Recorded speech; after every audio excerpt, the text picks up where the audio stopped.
एक बूढ़ी माँ की दर्द भरी कहानी। गांव के एक छोटे से घर में रहने वाली एक बूढ़ी माँ, जिसका नाम सावित्री था, अपनी जिंदगी के आखिरी पड़ाव पर थी। उसकी आंखों में हजारों सपनों का अक्स था, लेकिन उन सपनों की हकीकत अब धुंधली हो चुकी थी। उसका जीवन संघर्षों से भरा रहा, और अब जब उसे सहारे की सबसे ज्यादा जरूरत थी, तब उसकी अपनी औलाद ने उसे अकेला छोड़ दिया था। सावित्री का जीवन साधारण था, पर उसका हृदय प्रेम से भरा हुआ था। उसके 3 बेटे थे और एक बेटी। पति की मृत्यु के बाद उसने अपने बच्चों की परवरिश अकेले ही की थी।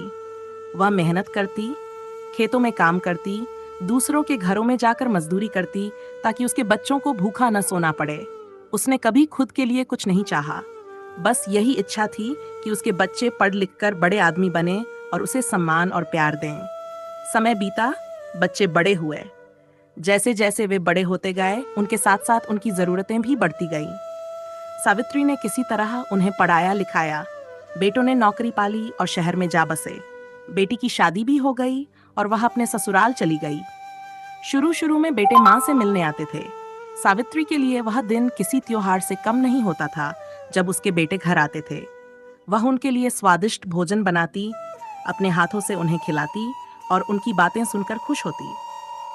लेकिन समय के साथ जैसे जैसे उनकी व्यस्तताएं बढ़ीं, वैसे वैसे माँ के पास आने का समय कम हो गया। धीरे धीरे बेटों ने आना बंद कर दिया। पहले फोन कॉल्स आते थे, फिर वे भी कम हो गए। सावित्री के दिन अकेलेपन और इंतजार में गुजरने लगे। गांव में लोग पूछते, अम्मा, तुम्हारे बेटे क्यों नहीं आते? और सावित्री सिर्फ मुस्कुरा देती, अपने आंसू छिपा लेती। वह कहती, वो बहुत व्यस्त हैं, शहर में काम का बहुत बोझ है। सावित्री के शरीर में अब उम्र का असर साफ दिखने लगा था। उसकी कमर झुक गई थी, आंखों की रोशनी कम हो गई थी और हाथ पांव में कंपन होने लगा था। फिर भी वह अपने छोटे से घर में किसी तरह अपना गुजारा कर रही थी। एक दिन वह बीमार पड़ी। उसे उम्मीद थी कि उसके बेटे आएंगे, उसे देखने आएंगे, लेकिन हफ्ते बीत गए और कोई नहीं आया। गांव के कुछ लोग उसकी देखभाल करते, लेकिन वह अपनों के प्यार के लिए तरस रही थी। उसके लिए सबसे बड़ी पीड़ा यह थी कि उसके अपने बच्चे, जिनके लिए उसने अपनी पूरी जिंदगी न्यौछावर कर दी, अब उसे भूल चुके थे। सावित्री ने कभी किसी से शिकायत नहीं की, पर उसकी आंखों में एक अनकही वेदना थी जो हर किसी को महसूस होती। एक दिन जब उसकी तबीयत और भी बिगड़ गई, तो गांव वालों ने उसके बेटों को खबर दी। कुछ दिन बाद बड़ा बेटा आया, लेकिन उसकी आंखों में वह ममता नहीं थी जो सावित्री ने सोची थी। उसने आकर बस इतना कहा, माँ, शहर में तुम्हारी देखभाल कर पाना मुश्किल है। यहाँ गांव में ही किसी को रख लो जो तुम्हारी सेवा कर सके। हम पैसा भेज दिया करेंगे। सावित्री की आंखों में आंसू भर आए। उसने बेटे की ओर देखा, पर कुछ कह नहीं पाई। उसे एहसास हो चुका था कि अब उसके लिए बेटों के पास समय नहीं है। बड़े बेटे ने मां के लिए एक नर्स की व्यवस्था कर दी और वापस शहर चला गया। सावित्री अब दिन भर अकेली बैठी रहती, अपनी जिंदगी के पुराने दिनों को याद करती। उसे अपने पति की याद आती, जो हमेशा कहा करते थे, हमारे बच्चे हमें कभी नहीं छोड़ेंगे, हम एक दिन सबके साथ खुशी खुशी रहेंगे। लेकिन अब वह सपना बस एक सपना ही रह गया था।